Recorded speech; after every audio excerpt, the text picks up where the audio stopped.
Hits and Crits.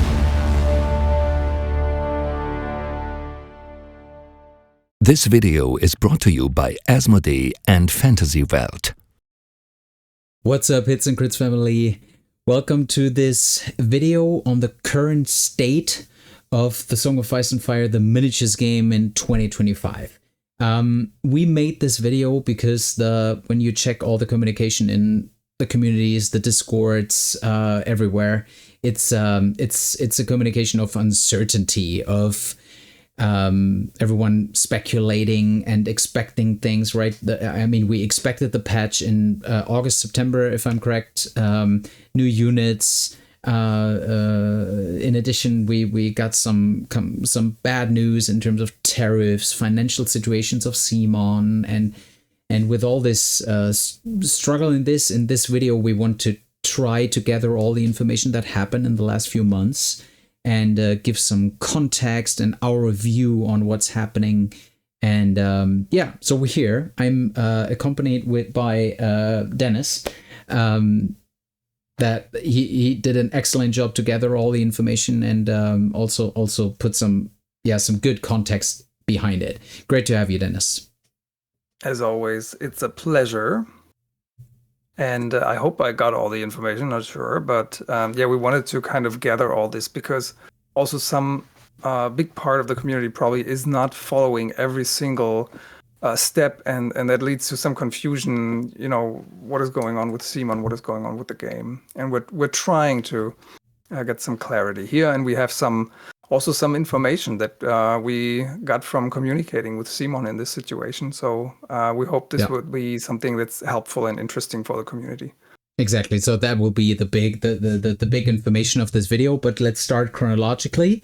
So what happened in March? We got that big patch, Season 6, which was obviously a big patch. We got all the new rules in terms of list building, free attachments, and everything. Which I still say it was, in my point of view, it was a really good patch. I know there are some voices in terms of, well, you still end up with certain combinations and stuff, and there are still some problems in the game which haven't been addressed. But when I see every change and everything that happened through Season 6, I see a really good patch. It goes in the right direction. It gives so much more flexibility in terms of just trying out things. And just one great example of myself, I never used Yoren in any Night's Watch list, and this patch made me try him, and now I see his value. So and I feel that a lot of people around the globe have this view on Season 6. What do you feel, Dennis, about Season 6? Anything to add on Season 6? Well, I completely agree, and I think it's a good change. And some of the very competitive players will say, well, there's no, you quickly get to a point where you have that optimal list in a faction, and that's it. And if you want to play really competitively, then that is the list that you're going to play. And I totally see that. But for a lot of players that are not top competitive, this is still something that's makes for a lot of creativity, and they can finally play these units and models that they have painted and that they've been sitting on the shelf, and these are playable and viable, and you can put them into lists. So I think it's a good change and a bold change as well. So I think that's good, but we will also, as we see here in the picture from CMON's website, they announced that there would be a smaller update, again, as we are used to. So a mid-season patch would come around August and September. So we're recording now on 1st of September, it is. So it might still happen, but it hasn't happened yet, and there has been no communication towards any update or patch coming. And that, together with the other stuff that you have mentioned, is of course causing some irritation in the community. Yeah. So, but the only thing I want to share on the patch is still we talked with CMON about the current situation, and what we can still guarantee you is CMON and Hits and Crits are still collaborating on on each and every new release, on patches, playtesting, and everything to give us an early look on what will be released, so we can prepare videos, we can prepare communication to have the best communication possible for all of you, to have everything. When the patch releases, you will hear it here first. This is official. This is still committed to by both sides, so you will hear it first here at Hits and Crits. So, but the smaller update is not here yet, obviously. Everyone is waiting on it, but we have no information up to now which we can share. We're still waiting on the patch coming to us, and we hope it's soon, but let's see, right? So with that being said, that was in January, and then unfortunately, a lot of people know there were some not good information, not good news coming around in April up to August. So basically fueling in the tariffs hit. CMON announced layoffs, then profit losses up to 3 million, which grew up to 6 to 8 million now in August for the current year. And also CMON sold some bigger IPs to Asmodee.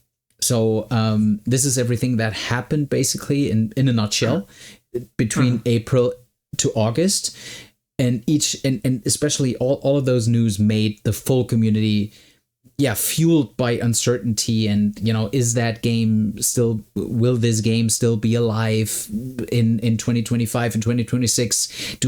Should I start this game? Should I not? I don't know. So a lot of voices around in the community.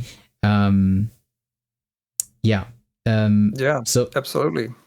They also sold some other IPs to other companies as well.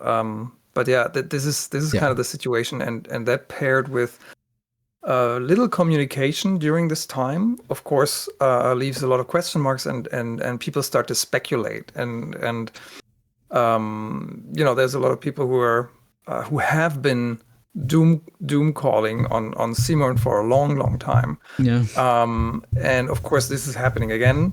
And the numbers that you've mentioned there are, it's kind of clear that there needs to be some restructuring that has to happen. Otherwise, CMON will have a hard time moving forward.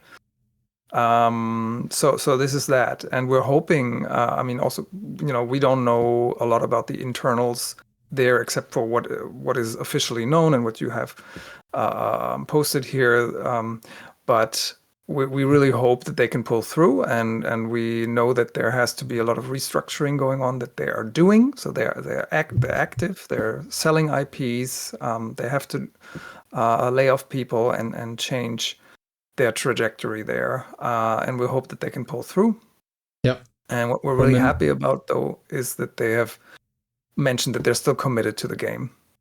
Exactly. From an economic standpoint, I think it's better to act quickly, and even though it hurts, even though it's not a positive thing to do, no one sees layoffs or anything as a positive step. But from an economic standpoint, I can understand that you act quickly, that you sell certain IPs, that you lay off people to focus on what you have, focus on what you also committed to. So I appreciate what CMON told me. This is the first statement I really got, and this is not like an enclosed information, but they in a direct talk, they committed to the game. They committed to developing the game, and they committed to also to deliver tactics, and this is something that does not come lightly. I never experienced that communication to be any kind of like loose communication. It's really a commitment to the game and a commitment to the skirmish game tactics. So okay, so that was basically the communication in during April, August. I was in close communication, but the communication up to then was only that they commit to both games and that there will be development in the future. So then a few days back, we saw this post from Michael Shinall, who's still developing the game and still part of the development team. And as he himself stated, it was presented without context. So this was the first post that came out on the Stark Sworn Swords and the House Umber Berserkers without any context. So this was something that also fueled uncertainty in the community. It fueled something. What is that? Why is that coming through him? Michael. It also got people talking about the game, though. Yeah. So there was focus on the game, which was also good. Yeah, which and is people generally were also good. happy that there was some kind of communication. Yeah. So So not that it was only causing chaos, but it was also interesting. Yeah, it was both. It fueled everything because everyone is awaiting something. But there were some questions. Why is Michael posting that on his private profile? Why isn't it posted on the CMON page, on the CMON song page? So, and also, I have to admit, the full Hits and Crits team was speculating also. Why is that happening? Yeah. So it made me reaching out to my contacts at CMON and asking, what is that? Is that real? Is that what's happening? And I can officially share with you. Is it a troll? Is it Michael? Are you trolling us? Basically, Chris picked up the red phone and called Michael directly and said, "Dude, you're trolling."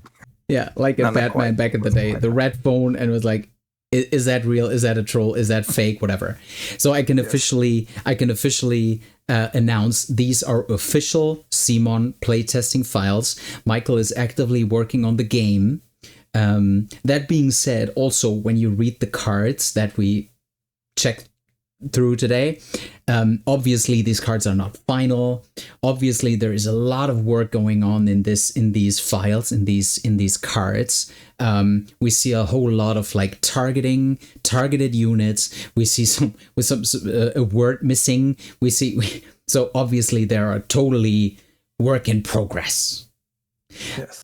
But also, and we can start right here at the Stark Sworn Swords and the House Umber Berserkers. Interesting things happening in terms of Umber Berserkers is not really a unit that you see a whole lot. I mean, I like them and everyone likes them, I feel. But compared to Cave Dweller Savages, for example, they never had Sundering, and Berserker's Fervor in general is a good ability. But you see they get quite strong because this unit, like on 1 rank, they have 10 dice, they have a 3 defense and a 2 morale. So yeah, you do not want to hurt these people. So so good things happening. Also the Winter's Fury got changed. So all of these changes show me that or us that it all goes into the right direction, because Starks they lack. Especially in the 5-point sector, they lack really good units, and this is obviously something that wants to be addressed with, especially the Sworn Swords. Yeah. Anything to add to this, Dennis? Yeah, I completely agree. What's definitely reassuring, and where we are thankful to Michael that he's been proactive and sending these things out, is that it's reassuring that people are working on the game. It's not like CMON laid off their creative staff. They said that they would stop all the creative working, and they're now fully committed to fulfilling what they still need to fulfill. So this is what they're doing, and people were speculating, okay, they've dropped any creative development, but it's obviously not the case because Michael is obviously working on this stuff. So that's really great. What else you can take out of these? I mean, you could just dismiss them as, okay, this is just play testing stuff. They're just testing this around. I'll just not worry about it. But you can take, as you've mentioned, some good things out of it. For example, the Umber Berserkers here not only has some of the stuff changed, and they have these 10 dice there now, and you can see that the font there of the 10 is different from the official font, which again makes it clear that this is just play testing. Someone could have used a Sharpie and just wrote it down as well, and then say, okay, here, copy this a few times. But what's really cool here, for example, for Berserker's Fervor, is it looks like they are experimenting with putting ability icons, in this case the defense and the morale icons on there instead of text, which is something that you see a lot in modern board games. A lot of the manuals have this So it looks like they're trying to change some things that are really basic in the game. And you've mentioned targeting as well. Targeting has been a critique, or at least something that is not very intuitive for beginners. So it kind of looks like they're trying to straighten things out. And this is probably going to take a long time, though. But it's really, really interesting, and I'm really looking forward to what they come up with. Yeah. Yeah. So again, to summarize, this was the first post without any context, but now we know this is official. There's no troll, nothing. So we're getting something. So a few days later, or a day later, I don't know, like closer to that, we got the Bloody Murmur Skirmisher post by Michael. Killer Clowns are all the current rage, right? I wouldn't advise comparing these guys to anything else at present. Variables and all that. I feel this sentence gave some context and is important due to you cannot compare these posts that we saw now to anything present in the game due to the whole card is written differently. We see so many things that are not existing in the game right now. So that was a good thing to see, right? To get some context, and we shouldn't fall into this trap and speculating on points, speculating on what the final ability will be. But what I do appreciate on the Bloody Murmur Skirmisher card is two things. One, it's a Bolton card. What I appreciate. Two, it has a skirmisher. Or the skirmisher ability is really interesting because this is something we do not have in the game. Something activates and it can turn facing. It can pivot. Nowadays we would say it can pivot when activating and then select an activation. I feel this is a USP for the Bloody Murmur Skirmishers, and interesting to see this kind of development. If something like this would hit the game, this would bring again something new to the game we haven't received or experienced yet. Absolutely, and something to an infantry unit, right? I mean, with the cav unit, you can do the free cav maneuver and you can pivot there as well. But for infantry units, this is a lot more mobility. Yeah.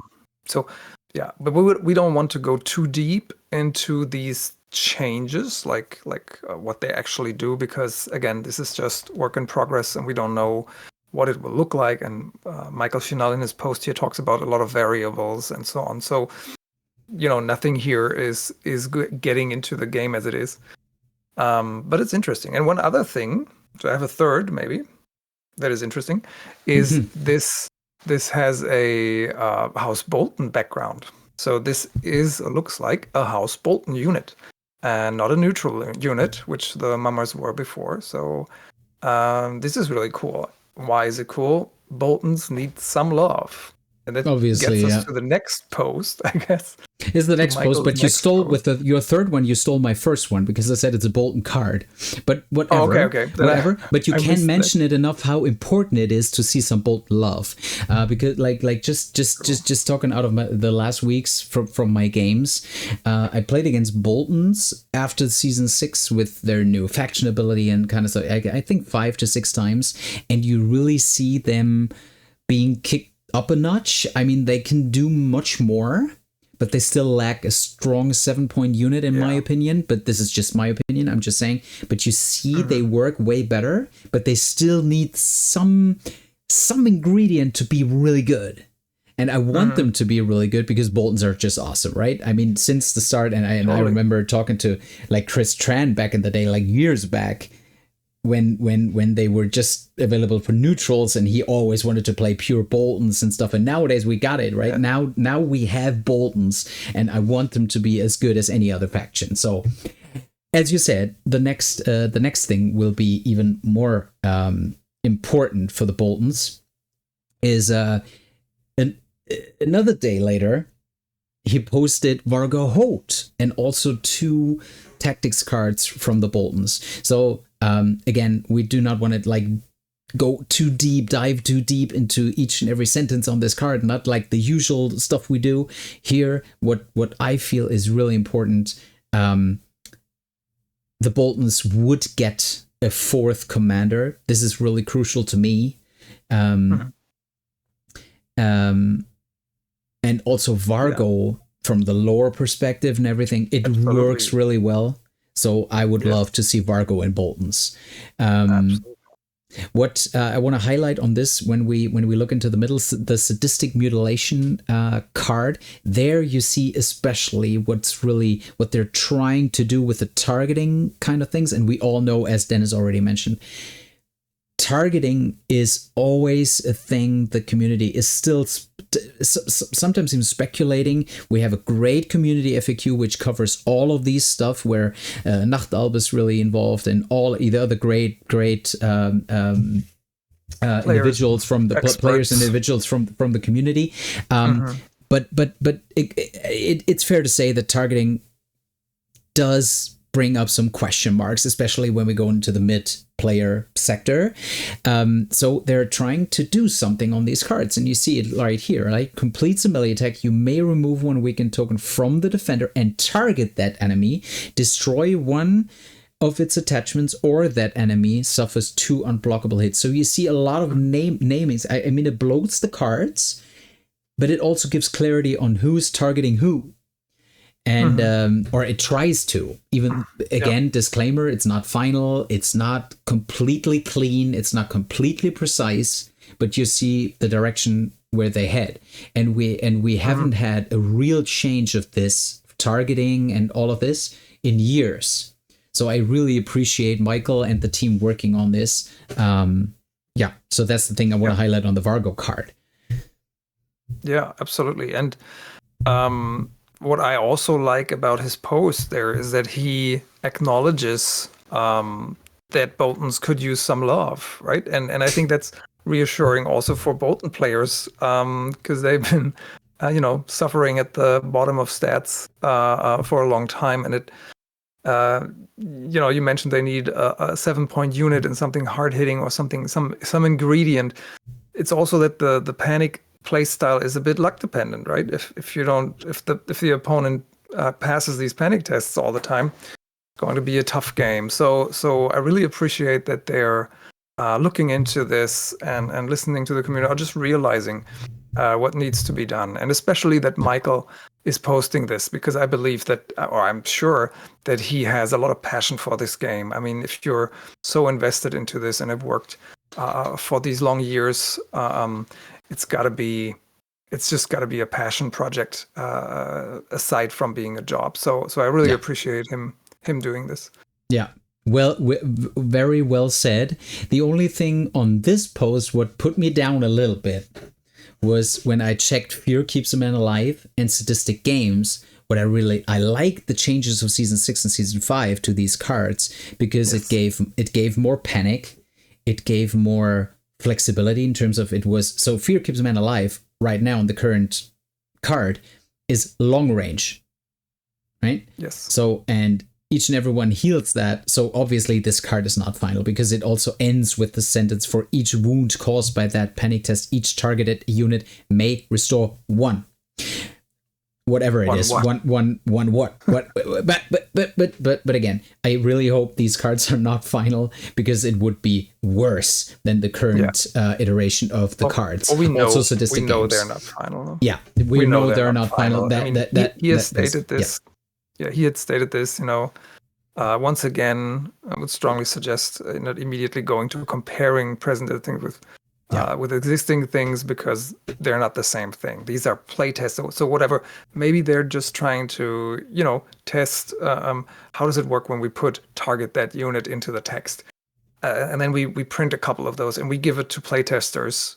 I don't know who, maybe people who know tabletop games, maybe people who have never played Song of Ice and Fire, the miniatures game before, and then see how do they interpret these cards and see what sticks. And I think, there's so much we don't know yet, that I don't think it makes too much sense to value every single word, as you said before. Yeah. But it's still super interesting, and it's kind of like, it's a bit like he threw us a bone, right? He threw the community a bone to now dissect and look at, and that's fun. Yeah. So I'm not saying we shouldn't do it. I'm just saying it needs to be clear that this is work in progress. Which is like intensively done in our spoiler channel on the Discord. Absolutely. It's like bloated. It's like messages on each and every aspect of this card. So this is great to see. So thanks, Michael, on this one.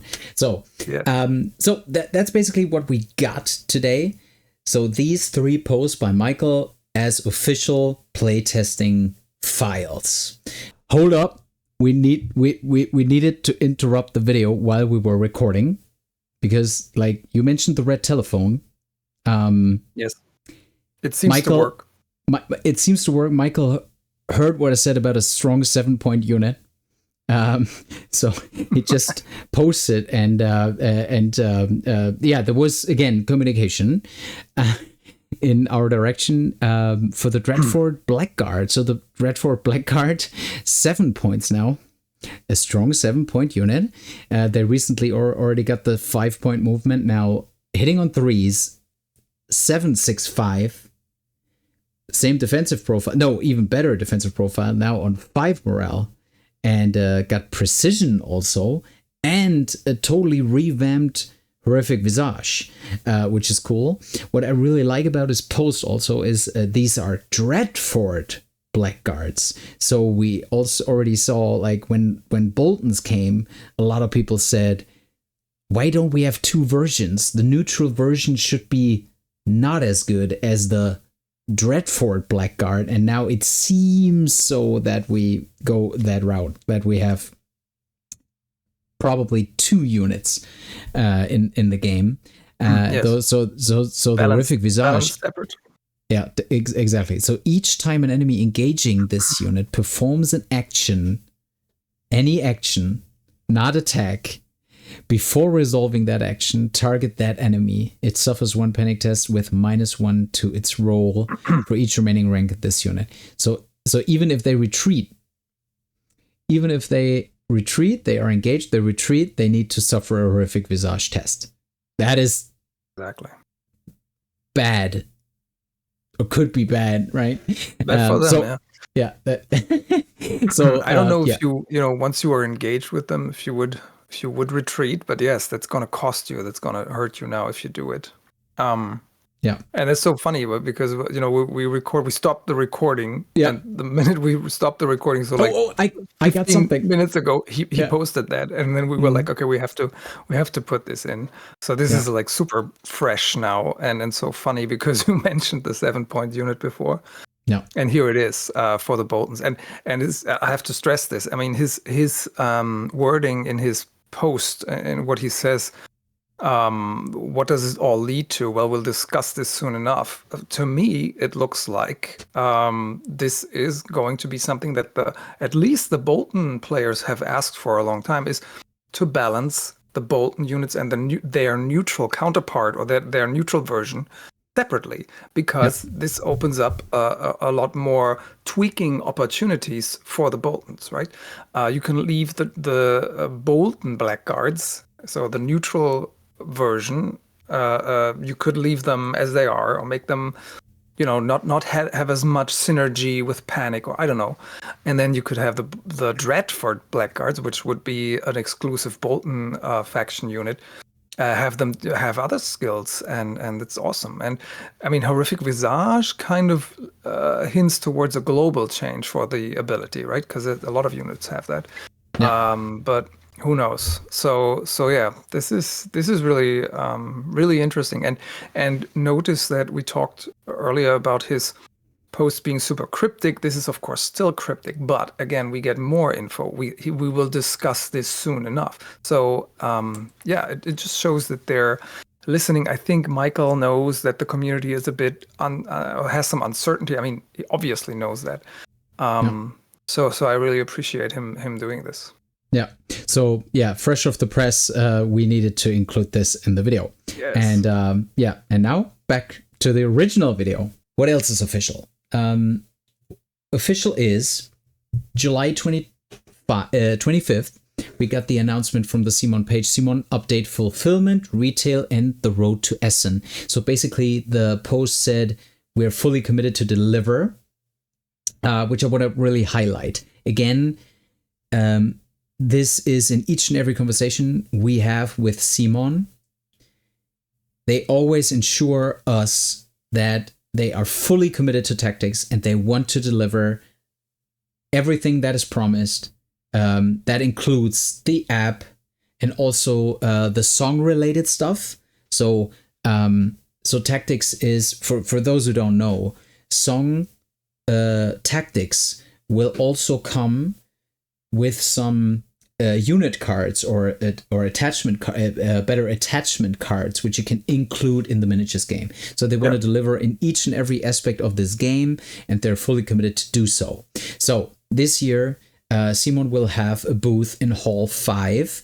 So Hall 5, 5M615. You can definitely meet us there. We will be there. We will also be at our partner Asmodee booth, but we will definitely check out CMON because I don't know, it's not official, but I personally hope to see a glimpse of tactics at the booth, and I'm looking forward to meet you all there. Because last year when we released the Brotherhood Without Banners, when we were like one of the first people that got a video on it and showed the starter box, I met like, I don't know, like 5, 6, 7 people from our community that said hello, and that was really great to see. Because a lot of times you just see names, and there you see people in person, and it was a great event. So I hope so this year it will be the same. It could of course be that CMON is presenting other games. I mean, they have a huge catalog of stuff. But we're kind of hoping, of course, for tactics. To get a glimpse. We're hoping for tactics in October. Exactly. So that made me talk to Asmodee once more about how are they aligned with CMON in terms of who's presenting the game. Because last year there was a CMON, not a CMON booth, I would more say a CMON representative, but also like an area where you can buy stuff. That was last year at Spiel, but not really like a kind of booth where you saw news or announcements and everything. Yes. So that was last year. So that's why last year at Spiel, at the Asmodee booth where we collaborated with, where we made the video, there was the release of the Brotherhood starter. And this year, it's official, nothing song related or CMON related will be on the Asmodee booth. It will all be at the CMON booth. That is official. That is stated by Asmodee. So if you hope for something from CMON, a board game or song, which I think you do, you have to go to that booth, to Hall 5. Okay. Although Asmodee has a lot of really cool stuff as well, of course, so it's definitely worth checking out. Obviously. I mean, I mean, Star Wars Unlimited is still big, Shatterpoint, all that. I mean, right? All there. So that's that. We will meet you there. One more thing. To close that, we put this all here in the summary so you can make a screenshot or whatever. I will also post it in the description below. But what I really want to highlight here is that what we're doing, like going forward now. I mean, we have to wait. One more thing that we can say officially is, I mean, we've been not only waiting for a patch, but we've also been waiting for releases, right? And we got information that releases were planned for this year. Mm-hmm. Chris got documents there shared with us under NDA, of course, but we can share that there is a roadmap for this. However, the official message that you got, Chris, and correct me if I'm wrong, is that these releases will not happen this year.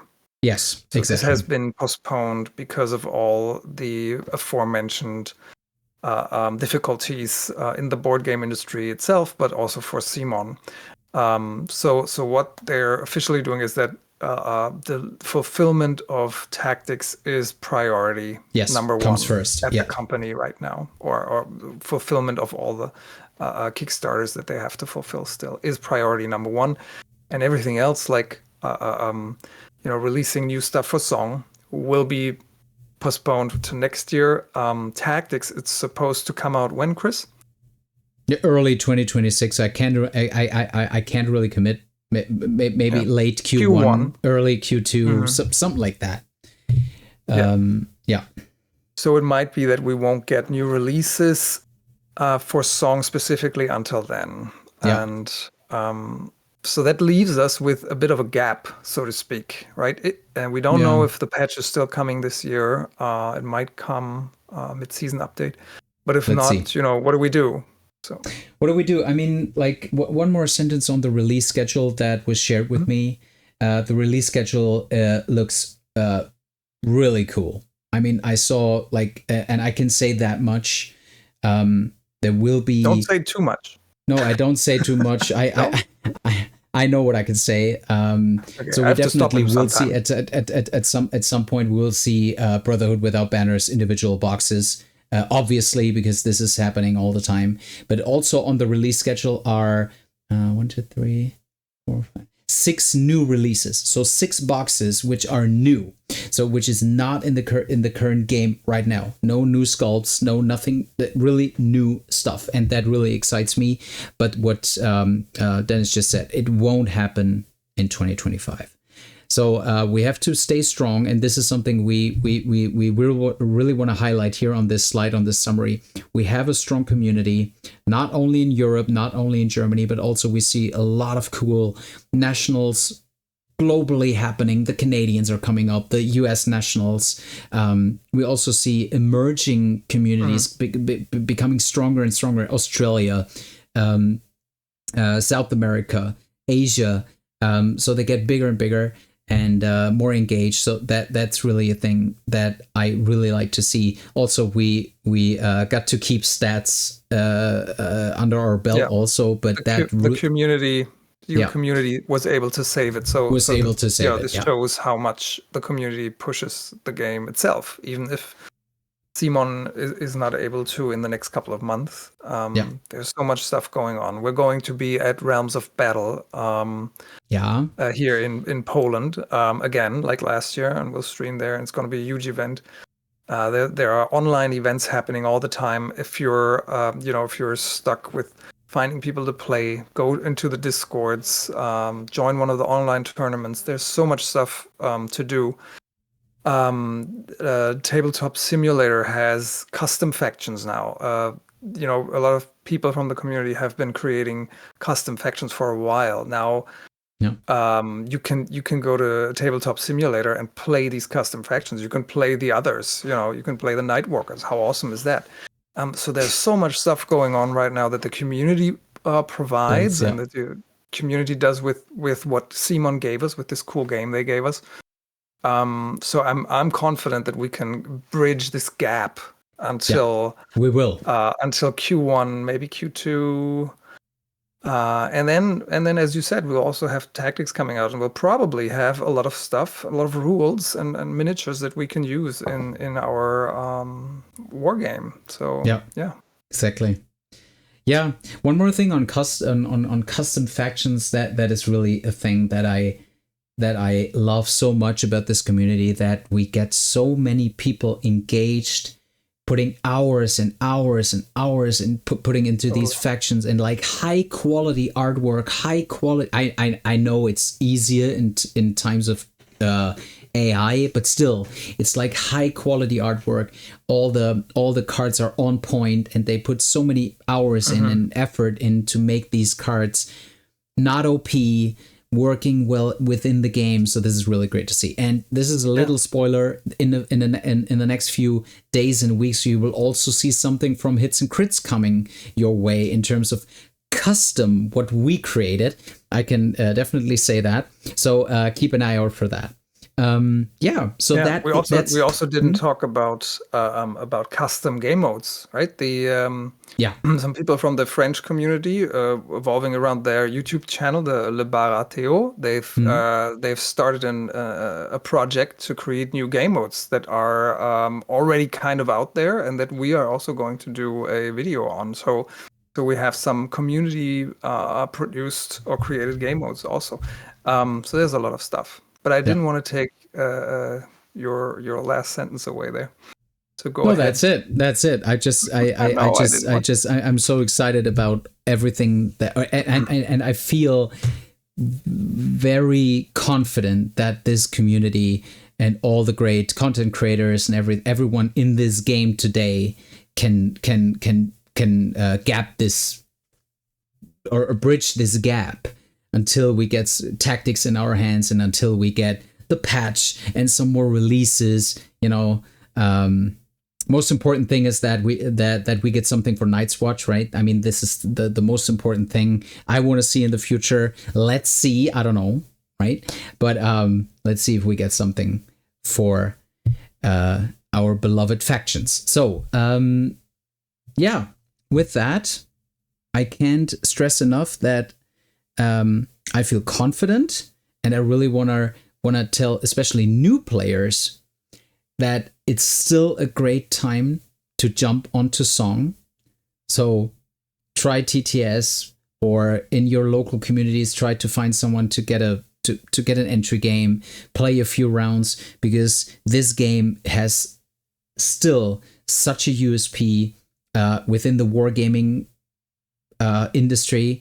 It's just a great game to play and a great game to have. It's so well balanced. It's so unique. Unique, and at a stage where you can just enjoy the game and jump into all these great factions and play all these cool attachments. So if you feel this could be something for you, there's nothing that should hold you back right now. This is a key message I want to send out to you. Yeah. Anything to add, Sounds Dennis? Good. No, I'm happy we were able to do this video. Yeah. And I hope it helped the community a little bit to get some information out. Yeah, that's it. So with that, we will see each other again soon in another video. And until we meet again, roll those crits, guys.